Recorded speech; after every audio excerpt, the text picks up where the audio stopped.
साथियों नमस्कार, कैसे हैं आप सब लोग। साथियों, ट्रेडमार्क में जो पासिंग ऑफ कंसेप्ट हम पढ़ते हैं उसको लेकर काफ़ी कन्फ्यूज़न हमारे माइंड में रहता है कि ये कंसेप्ट क्या है। और इसके अलावा कई बार ऐसा होता है कि आप निचले कोर्ट में जीत जाते हो बट उसके बावजूद भी हाई कोर्ट आपको स्टे दे देती है।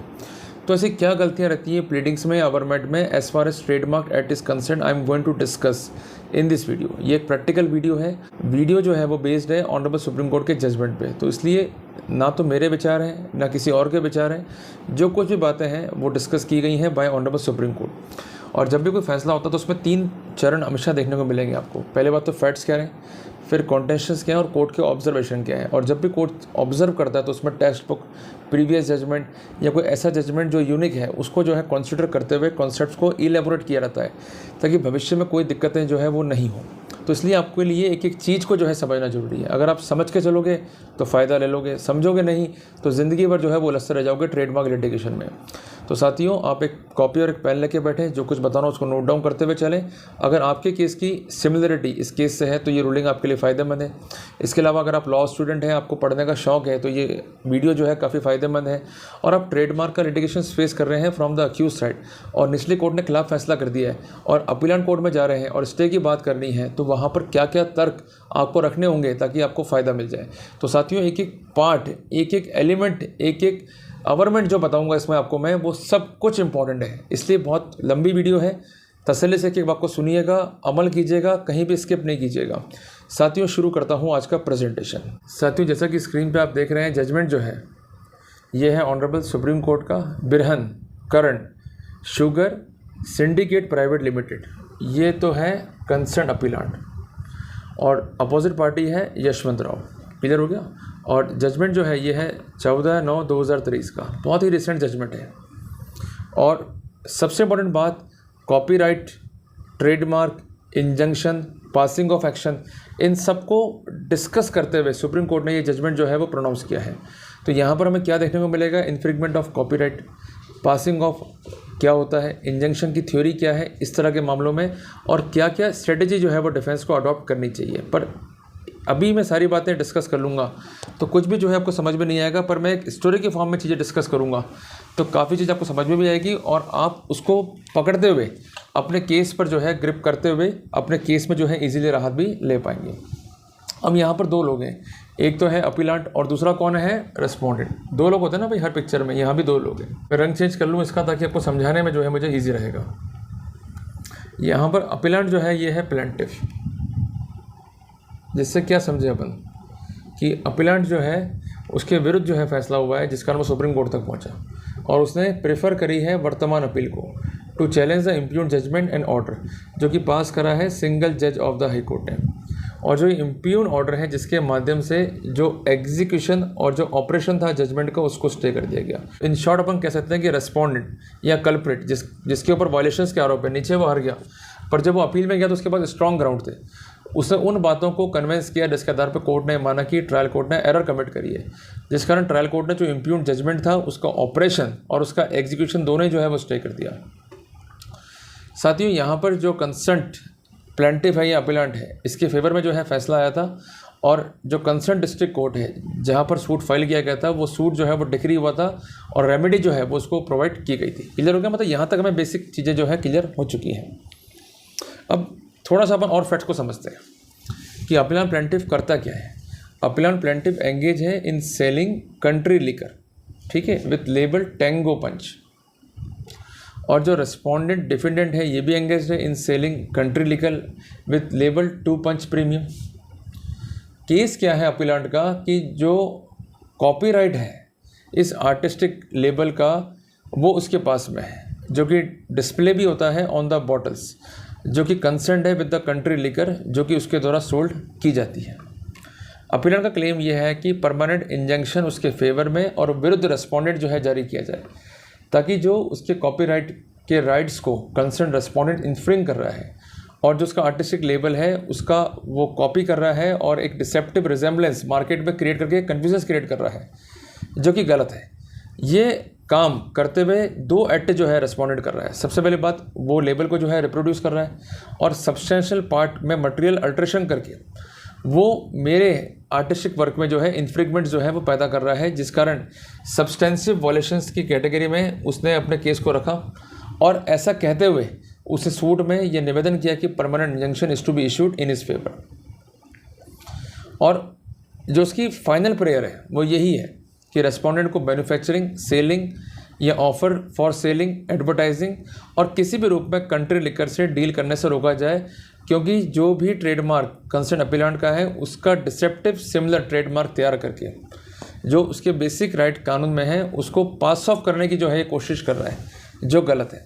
और ये वेल नोन है कि जो कंट्री लिकर है अपीलांट की है, इसके लिए जो लेबल है उस पर जो आर्टिस्टिक वर्क है वो बिलोंग करता है अपीलांट को, तो उसका रिजेम्बलेंस करवा के या डिसेप्टिवनेस क्रिएट करके या उसमें कुछ बदलाव करके एक डिसेप्ट या एक भ्रम मार्केट में रेस्पोंडेंट यह कहते हुए नहीं फैला सकता कि उसको भी जो है कंट्री लिकर में डील करने का जो है राइट है।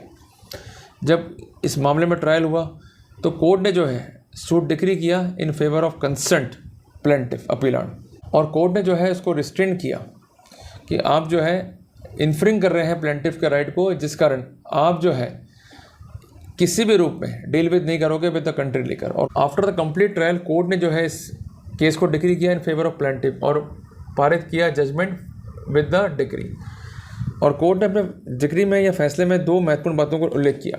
सबसे पहली बात क्या थी, डिफेंडेंट और anybody claiming through it are hereby permanently restrained, कि इनको परमानेंटली रिस्ट्रेंड कर दिया by an order of perpetual injunction from interfering या infringing the plaintiff copyrights in its artistic label, जो कि एनेक्सर ए या A1 है, B और B1 है, बाय रिप्रोड्यूसिंग द सेम और substantial part thereof in any material form, by printing, by publishing और by using the improved label. और ऐसा कोई काम नहीं करोगे जिससे उसके आर्टिस्टिक वर्क में कोई भी इन्फ्रिंगमेंट जो है पैदा हो। इसके अलावा आप ना तो उसको मैन्युफैक्चर करोगे, ना ही सेल करोगे, ना ही ऑफर फॉर सेल करोगे, ना ही एडवर्टाइज करोगे, और ना ही किसी भी और द डिफेंडेंट और anybody claiming through it is hereby restrained, इसको रिस्ट्रेंड कर दिया from manufacturing, from selling, offer to sale, advertise और otherwise dealing in country liquor, जिसमें ट्रेडमार्क है bearing label annexure number C, और ना ही कोई डिसेप्टिव ट्रेडमार्क जो है आप बनाओगे। और इसके अलावा जो डैमेज आपने कॉज किया है उसके लिए आप डैमेजेस पे करोगे, और इसके अलावा जो एलिस्ट लेबल्स हैं उसको आप डिस्ट्रक्ट कर दोगे, ख़त्म कर दोगे, ताकि कोई भी राइट्स जो हैं अफेक्ट ना हो प्लेंटिफ के। जब कोर्ट ने ओरल और डॉक्यूमेंट्री एविडेंस को देखा तो ट्रायल कोर्ट ने ये हेल्ड किया कि जो एंट्री है in the register of the copyright in respect of label tango punch showed that appellant जो है वो ऑनर है इस कॉपीराइट का। और लर्नेड ट्रायल जज ने ये हेल्ड किया कि जो लेबल यूज हुए हैं bye the respondent on the liquor bottle sold by the respondent, ये डिसेप्टिव सिमिलर है label use by the appellate. तो लर्नेड ट्रायल जज ने फर्दर ये हेल्ड किया कि जो रेस्पोंडेंट है ये इसको रिप्रोड्यूस कर रहा है या सब्सटेंशियल पार्ट इसका यूज़ करते हुए राइट्स जो कॉपीराइट में दिए गए हैं अपीलेंट को उसको इन्फ्रिंग कर रहा है। तो कोर्ट ने कहा कि अपीलेंट ने अपना केस जो है प्रूव किया है, जिस कारण ताकि जो ऑर्डर है उसके तहत इंजंक्शन जो है रिक्वायर्ड है, ताकि जो इन्फ्रिंगमेंट ऑफ कॉपीराइट है और जो पासिंग ऑफ का राइट है वो अफेक्ट ना हो।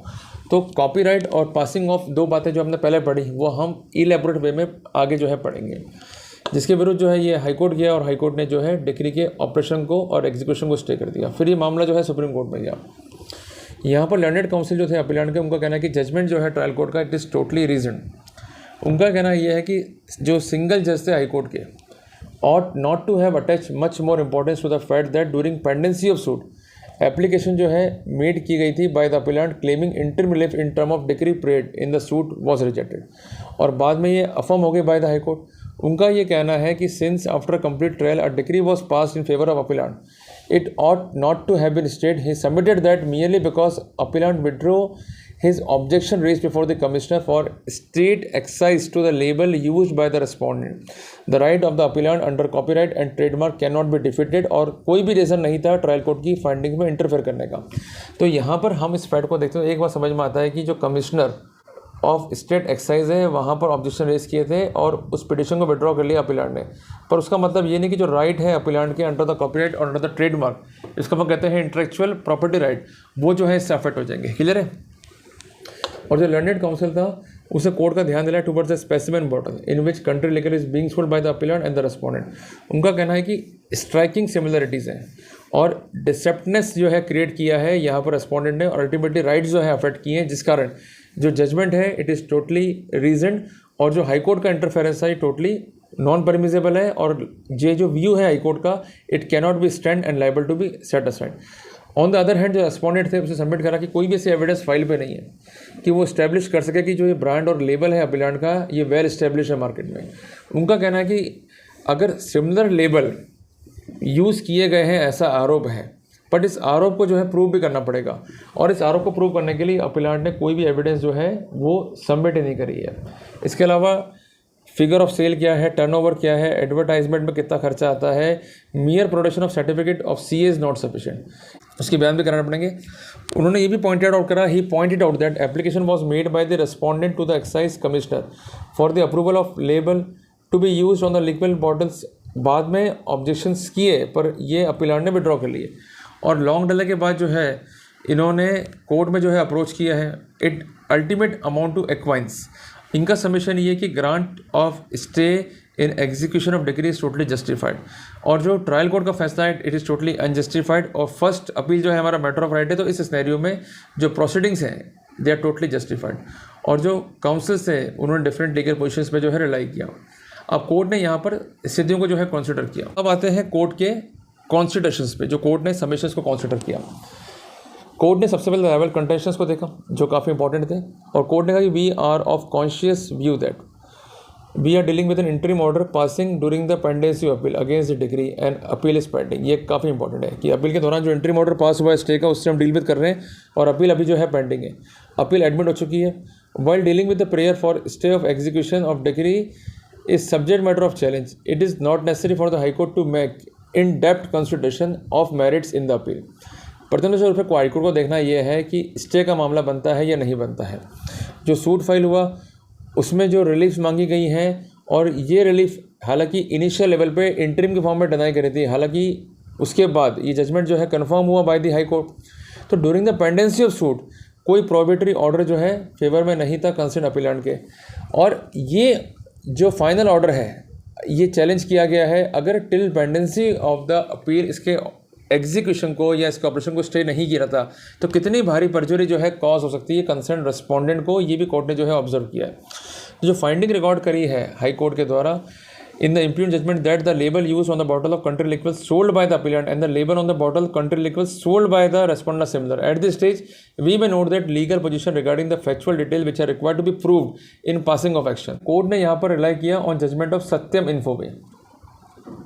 यहाँ पर कोर्ट ने एक महत्वपूर्ण बात क्या लिखी, the next question is would the principle of trademark law and in particular those relating to passing off apply an action for passing off as a phrase passing off itself suggest कि passing off की बात करें तो ये phrase itself suggest करता है कि is to restrain the defendant from passing off its good और service to the public as that of plaintiff कि ऐसी चीज़ें जो belong करती है plaintiff को उसकी एक सिमिलर कॉपी बनाकर उसको जनता में passing off या जनता में सेटलमेंट करने से रोकने का एक विधि है, एक प्रावधान है। It is an action not only to preserve the reputation of plaintiff but also to safeguard the public. Defendant को वो चीज़ें बेचनी है जिससे किसी का राइट इन्फ्रिंग नहीं हो। अगर कोई राइट इन्फ्रिंग हो रहे हैं तो पासिंग ऑफ थ्योरी के कॉन्टेक्स्ट में उसको जो है रोका जा सकता है। इसके लिए आवश्यक नहीं है प्लेंटिफ को ये प्रूव करना कि he is long user, he has to show that he is the first user. ये फर्स्ट एलिमेंट है। सेकेंड एलिमेंट है to be stepped by the plaintiff in passing of action is the misrepresentation by the defendant to the public. ये लोगों को बेवकूफ़ बनाया और गलत फैक्ट जो है वो कोट किए जिसके आधार पर इन्फ्रेंस जो है ड्रॉ कर सकें। और थर्ड एलिमेंट है कि लाइकलीहुड क्या है कि इस एक्शन से लॉस होगा ही होगा। अगर तीनों एलिमेंट नहीं है तो किसी भी रूप में कोई राहत पाने का अधिकारी नहीं है प्लेंटिफ। तो जो ये फैक्ट अर्ज हुए अपील के अंदर उसमें तीनों ही फैक्टम को दिखाने में और शो करने में जो है असफल रहा है कंसर्न प्लेंटिफ अपीलेंट। तो कोर्ट का कहना है कि जो ये इम्प्यून ऑर्डर है ये इम्प्यून नहीं है, इट इज़ रीजन। तो कोर्ट ने कहा कि कोई भी गुंजाइश जो है यहाँ पर नहीं बनती है इंटरफेरेंस करने की। मैं एक बार आपको ये पढ़ दूँ लास्ट पैरास का। To conclude, the High Court was justified in granting the order of stay pending the final disposal of the appeal. The appeal is accordingly dismissed. और हाई कोर्ट जो है डिसाइड करेगी अपील को without being influenced by the observation made in this judgment. और appeal जो है decide की जाएगी मेरिट्स के ऊपर। तो साथियों इस जजमेंट से हमें 3 शिक्षा जो है देखने को मिलती है। सबसे पहली बात कि जब भी आप अपील को ड्राफ्ट कर रहे हैं ट्रेडमार्क में तो अपील को प्रॉपर ड्राफ्ट करें, प्रॉपर इसका ब्रीफ आउट करें, प्रॉपर रिसर्च करें और पॉइंट को सिंपल भाषा में लिखें। दूसरी बात ये कि पासिंग ऑफ की थ्योरी कॉपीराइट में एप्लीकेबल है, उसके लिए 3 एलिमेंट को सेटिस्फाई करना पड़ेगा कि सबसे पहली बात मुझे लॉस होगा ही होगा, दूसरी बात मेरे राइट्स इन्फ्रिंग होंगे ही होंगे, तीसरी बात अगर ऑपरेशन को कंटिन्यू रखा गया, ये एग्जीक्यूशन को जो है कंटिन्यू रखा गया on the part of opposite party, तो my rights are going to be affected. पर ये भी शो करना पड़ेगा कि during pendency of the case मुझे कोई राहत जो है दी गई, ऐसा फैक्टम नहीं है, तो वहाँ पर in absence of element high court जो है राहत देते हुए फर्स्ट अपील के कॉन्टेक्स्ट में इम्प्योर ऑर्डर के ऑपरेशन को और एग्जीक्यूशन को स्टे कर सकता है। तो कुल मिला के एक बेहतरीन जजमेंट है आपके राइट्स को लेकर। तो कुल मिला के जब भी आप कॉन्टेस्ट कर रहे हैं अपीलों को in as far as trademark and copyrights are concern, तो वहाँ पर पूरी बात को लिखते हुए, सिस्टमेटिक लॉ को लिखते हुए फिर आर्ग्यू करें, निश्चित तौर पर अपने को जो है राहत मिलेगी। तो साथियों, मिलते हैं एक नए टॉपिक के साथ, तब तक के लिए जय हिंद, जय भारत।